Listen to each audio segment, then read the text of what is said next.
Visite surprise en début de semaine à l'hôpital de Cayenne après David Riemann fin décembre et début janvier. C'est Jean-Victor Castor, le député de la première circonscription, qui s'est rendu lundi dans les locaux du CHC. Pour rappel et dernier problème en date, ce dégât des eaux qui a conduit à la fermeture de plusieurs salles du bloc opératoire. Fermeture également du service de restauration qui pose à nouveau sur la table la question de l'état global du bâtiment de l'hôpital. Alors que le projet de CHRU est déjà bien avancé. Pour en parler, Jean-Victor Castor est avec nous ce matin. Bonjour. Bonjour à tout le monde et bonjour à vous, monsieur Zamil. Et merci d'avoir accepté notre invitation. Qu'est-ce que vous avez vu lundi, Jean-Victor Castor? Qu'est-ce que vous avez constaté? À quel point les locaux de l'hôpital sont dégradés et pèsent du coup sur la qualité des soins? Parce que c'est quand même ça le plus important.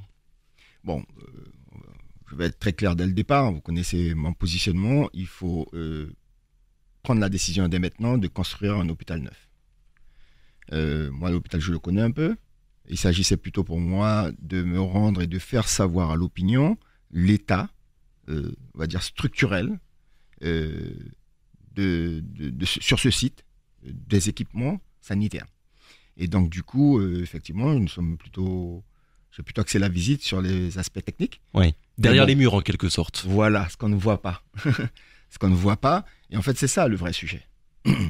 Et du coup, j'en ai profité pour commencer par la cuisine, parce que la cuisine, on va dire que c'est aussi un cœur stratégique pour l'hôpital. Et du coup, on sait qu'il y a un problème de listeria. J'ai posé la question très clairement. Est-ce que vous savez pourquoi? Je n'ai pas eu de réponse. On part sur des hypothèses. On avance l'hypothèse de la climatisation, il me semble, pour cette bactérie voilà, qui serait arrivée. On avance l'hypothèse de la climatisation, mais de toutes les façons, si on ne sait pas pourquoi, si on n'a pas bien regardé donc l'arbre des causes, eh bien, on aura une difficulté à dire que les investissements que nous sommes en train de faire vont permettre de régler le problème.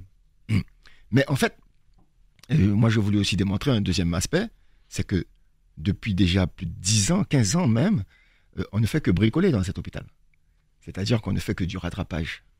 Et en fait, on nous propose à nouveau de chercher, à réhabiliter un bâtiment qui aujourd'hui est complètement obsolète. Il faut arrêter de parler de modernisation, de réhabilitation. Il faut définitivement tourner la page de ces bâtiments-là et construire à neuf finalement. Mais bien sûr, c'est une évidence puisque prendre la décision maintenant, c'est avoir un hôpital neuf opérationnel dans 8-10 ans. Bon, la Guyane a une croissance démographique hors norme.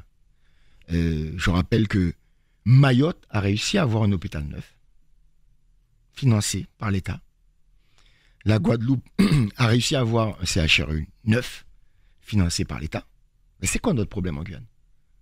C'est quoi notre problème à vouloir toujours, ça c'est de la part de l'État, nous faire comprendre que bon, vaut mieux avoir ça que rien. Et puis, aussi le soutien ou la caution ou, je sais pas moi, le silence d'une partie d'élus et qui ne s'opposent pas fermement à ce type de décision-là. Donc, non, moi, je tiens à rappeler ici qu'il faut bien faire la différence entre la structure du CHRU. Donc, il y a quelque chose qui avance, hein, et moi, je ne remets pas en cause le fait d'aller vers le CHRU avec un bouclage du dossier en 2025. Je ne remets pas en cause non plus la période de transition où il y a un certain nombre de réhabilitations à faire. Oui. Ça ne me pose pas de problème. Mais dire que dans 8 à 10 ans, on sera toujours là, sur le même site, avec les mêmes conditions déplorables, on ne peut pas continuer à aller vers cette impasse-là. Oui, on va dire et redire, hein, c'est ce que vous avez commencé à expliquer, que CHRU, ça ne veut pas dire nouvel hôpital. Un CHRU, c'est un hôpital avec des unités de recherche et d'enseignement. Alors oui, dans ce cadre-là, il y a des avancées qui seront faites, et là je pense notamment au CDPS et aux hôpitaux de proximité sur les communes de l'intérieur. Néanmoins, sur les locaux de l'hôpital, il faut arrêter le bricolage, il faut tout recommencer à zéro. Quand vous en parlez aux autorités, on va dire, Jean-Victor Castor, au service de l'État, qu'est-ce qu'ils vous répondent? Est-ce qu'il y a une intention ou bien on restera sur ce qu'on a actuellement finalement? Alors, déjà, moi je suis nouveau, donc je siège dorénavant donc, au comité régional sur les investissements de santé, oui, de CRIS. Je siège aussi donc, au comité de pilotage du CHRU. Dans ces deux structures, dans la première sur les investissements, j'ai demandé est-ce que le CHRU est financé. Il m'a été répondu par la directrice de l'ARS qu'au moment où la décision a été prise de créer le CHRU, le Ségur de la santé était bouclé. Donc quand certaines personnes passent sur des médias en disant que le CHRU est financé, c'est faux.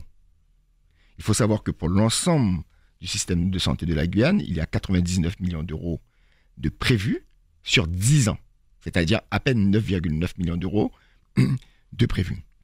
Ça, c'est un premier point.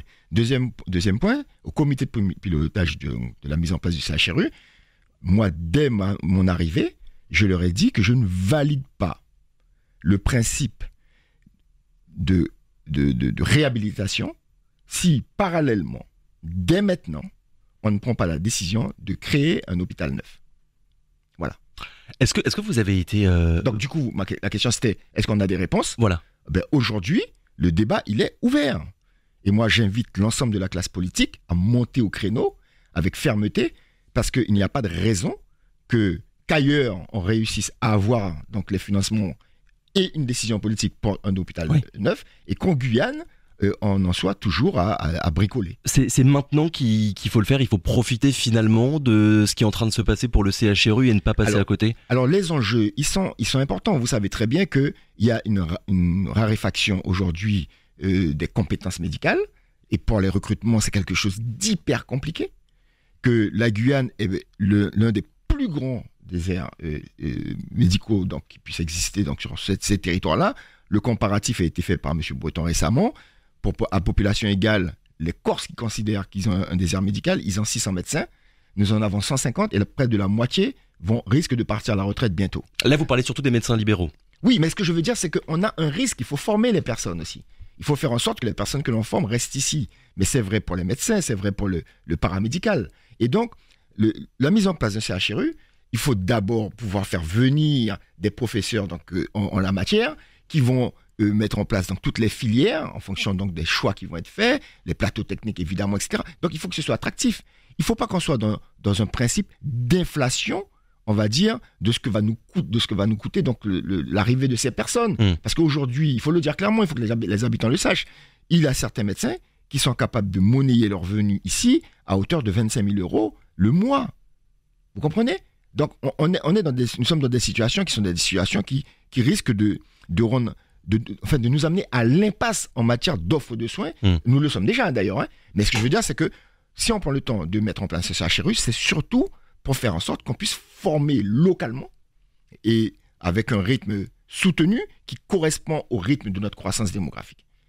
Et du coup, c'est ça l'enjeu principal. Et l'un des meilleurs moyens de rendre attractif le territoire, c'est de faire en sorte que la personne qui se décide puisse se dire « Ah, il y a un hôpital neuf, il y a des plateaux techniques performants, je pourrais faire de la recherche, enfin, etc. etc. » En fait, c'est tout un environnement. La fameuse attractivité dont on parle tout le temps et dont la Guyane, malheureusement, fait défaut. Mais si on pense attractivité uniquement par l'argent, voilà, j'arrive ici, j'ai tout ce que je veux, mais ces personnes ne vont pas rester non plus. Elles vont, bien sûr, c'est l'offre et la demande, le principe de l'offre et de la demande. Elles vont peut-être faire 3 mois, on leur propose mieux ailleurs, elles partent, etc., etc. Donc, il faut vraiment asseoir cette attractivité sur d'autres aspects. Et on va pas. Les gens savent, hein, ils se renseignent. Et quand on leur dit, bon voilà, on a bricolé ici, un bloc opératoire qui est complètement obsolète, on va rajouter, on va essayer d'étancher. Enfin, bon voilà, à un moment donné, il faut arrêter, quoi. Et pourtant, ce que vous êtes en train de dire, Jean-Victor Castor, ça fait longtemps qu'on l'entend et qu'on le dit. L'alerte, elle a été donnée il y a de nombreuses années. Je me souviens d'une conférence de presse qu'avait donnée il y a 2 ans, il y a plus de 2 ans maintenant, l'UTG après un début d'incendie au pôle femmes-enfants du CHC. Et à l'époque, le syndicat avait déjà dit que les locaux de l'hôpital n'étaient pas capables d'accueillir le futur CHRU. Bien sûr, mais moi aussi, je me bats depuis des années. Bon, bien sûr, en tant que syndicaliste, ensuite en tant que dirigeant politique, et puis maintenant en tant que député, ce que je veux dire, c'est que moi j'observe que la commission médicale d'établissement du CHAR, lors de son interpellation des ministres, alors je ne vais pas me prononcer sur la totalité de la lettre ouverte qui a été faite, mais les médecins du CHAR posent quand même aujourd'hui le problème de pourquoi Mayotte, pourquoi la Guadeloupe et pourquoi pas la Guyane. D'accord ? Bon, donc moi je veux dire ici, non, il faut que la population le sache, ce CHRU n'est pas financé. D'accord ? Et d'ailleurs, sur la dernière lettre publiée par l'ARS, on parle même d'emprunt. On parle même d'emprunt. Donc ça veut dire que l'État se désengage, il faut emprunter, ça veut dire que sur 25 ans, on aura à rembourser. Mais il faut arrêter. Est-ce que vous avez été surpris, Jean-Victor Castor, par ce que vous avez vu, lundi? Je vous pose la question parce que malheureusement, l'état de l'hôpital, j'ai l'impression que tout le monde sait qu'il est vieux et dégradé et que tout le monde s'y est, je vais pas dire habitué, mais presque. Très concrètement, qu'est-ce que vous avez vu? Quels sont les défauts et les nombreux défauts que vous avez listés? Alors, ce que je veux dire, c'est que déjà, un bâtiment, il a une durée de vie, d'accord ? On le sait depuis un certain temps, notamment au niveau des toitures, qu'il y a énormément de problèmes, que sur les dalles hautes, qu'il y a énormément de problèmes d'infiltration, qu'il y a eu de gros problèmes de découverte d'amiante, donc il y a eu des procédures de désamiantage. Donc tout ça aussi, ce sont des rapports qu'il faudra regarder de près. Est-ce que tout a été fait? Parce que ça se fait par zone, hein. On peut pas, c'est un hôpital, on ne peut pas tout arrêter. Et il y a aussi les problèmes qui sont liés donc au soubassement, d'accord, de l'hôpital, puisque bon, vous savez que tout ce qui se fait sur Cayenne, c'est pas très simple, parce qu'il y a beaucoup de flotte en dessous, hein, c'est un peu vaseux, il y a beaucoup et puis de toutes les façons sur la partie, sur tous les lots techniques qui sont importants, la plomberie, bien sûr vous parliez de la clim, l'électricité, etc. Bon, on est en 2022, hein. Il y a énormément de normes qui ont changé, de règles de sécurité qui ont changé. Il y a eu plusieurs incendies à l'hôpital. Non. Moi, je dis que très sérieusement, et d'ailleurs, quand vous discutez en off avec les personnels, avec les personnes, y compris qui ont des responsabilités, je leur ai dit ça. Je vais vous dire 2 mots. Moi, oui, parce qu'ils le voient bien, ils travaillent dans les locaux. Je leur ai dit lors du dernier comité de pilotage, moi, j'en ai marre des fonctionnaires qui sont de passage, qui nous pondent des projets, qui sont incapables d'assumer leur responsabilité d'humain. C'est-à-dire, vous écrivez dans vos rapports, la Guyane a besoin d'un hôpital neuf. Après, quand on ne vous donne pas les budgets, ça c'est autre chose. Que vous essayez de faire un projet en bricolant, au rabais, parce qu'on ne vous donne pas les budgets. Mais pas de mauvaise foi sur le constat, finalement. Pas de mauvaise foi sur le constat, pas de mauvaise foi sur la dynamique démographique et donc de la nécessaire, du nécessaire engagement à prendre pour pouvoir répondre aux besoins. Vous parliez tout à l'heure des CDPS, les hôpitaux de proximité. Mais c'est un scandale ce qui se prépare. Pour quelle raison? Parce que ce sont des mobil-homes qu'on prépare. Lors du dernier comité de pilotage, la fiche technique qui a été présentée pour les projets de Maripasoula, de Saint-Georges, etc., ce sont des mobil-homes. Alors, il me semble malgré tout que c'est une réponse provisoire en attendant une construction future, non? Parce que quand j'ai demandé lors de cette réunion à repasser la fiche qui a été présentée, qui a été projetée, je leur ai dit, mais moi je sais lire le français. Hein. À aucun moment ça n'était marqué sur cette fiche qu'il y avait donc un projet d'étude et de réalisation de structures en dur.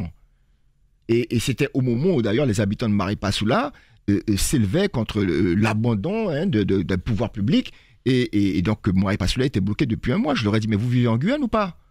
Et ces fonctionnaires qui ensuite viennent vous voir parce qu'ils partent à la retraite ou parce qu'ils sont mutés ailleurs, ils viennent vous voir en off et ils vous disent, Monsieur Castor, vous avez raison, hein, mais on ne peut pas le dire. C'est ce qui se passe dans notre pays. On vous le dit souvent, ça. Mais bien sûr, régulièrement. Et c'est ça le drame. Donc, nous, en tant que politiques, nous exprimons donc des besoins, nous exprimons donc l'ambition que nous avons pour notre pays, et derrière, vous avez des fonctionnaires qui, qui cautionnent un système, une tutelle.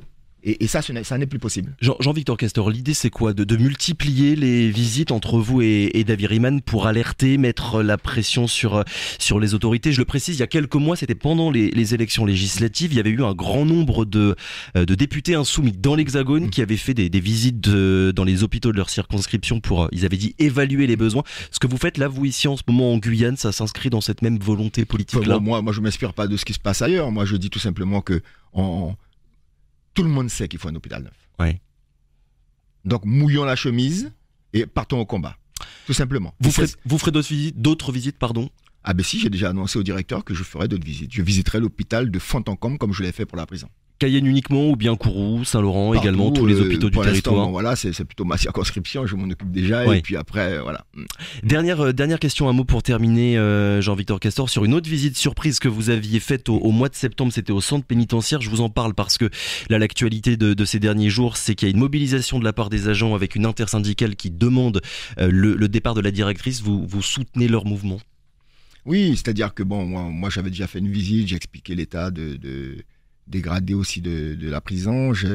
On a pu avoir des relations avec l'Organisation internationale des prisons qui a saisi le tribunal administratif. On n'a pas eu gain de cause totalement, mais il y a quand même eu donc, des consignes qui ont été données donc, à la direction, qui a fait à sa manière, mais qui toujours, au lieu d'investir, parce que c'est toujours le même système en Guyane, donc on n'investit pas, mais par contre on essaie de mettre en place un mode d'organisation qui ensuite va créer de la pression sur le personnel. Hein. Bon, et il y a une vraie souffrance au travail. Il y a un vrai problème de management. Et quand les surveillants de prison exigent le départ de la directrice, moi je peux comprendre ça. Bon, après, vous savez comment ça se passe. On ne déjuge pas un fonctionnaire comme ça, on ne veut pas créer de précédent, etc. Mais la directrice, elle connaît très bien la position donc, des élus. Moi, je suis en contact avec, bien sûr, M. Deviriman, le maire, donc, le président de l'association des maires, M. Jérémy, qui s'attelle à essayer de trouver des solutions. Et nous sommes tout à fait solidaires. Nous sommes au combat à côté, donc, bien sûr, des personnels. Et il faut se rendre compte quand même que ce sont des situations à risque. Donc, on a vu ce que ça a donné avec un surveillant qui, aujourd'hui, a été évassané et est parti. J'espère que ça se passera bien pour lui, mais il a été donc vraiment maltraité donc, par un prisonnier. Mais il faut savoir aussi que il y a eu un jeune qui s'est... Enfin, il y a un prisonnier, il y a eu un suicide. Et en fait, on voit se dégrader la situation. Donc on fait quoi? On observe ou on agit? Et on surveillera évidemment de près l'évolution de cette mobilisation au centre pénitentiaire. Merci beaucoup. Je sais que vous êtes pressé, Jean-Victor Castor. On va s'arrêter là pour ce matin. Merci encore d'avoir été avec nous ce matin. À très bientôt. Et bonne journée à vous. À très bientôt. Radio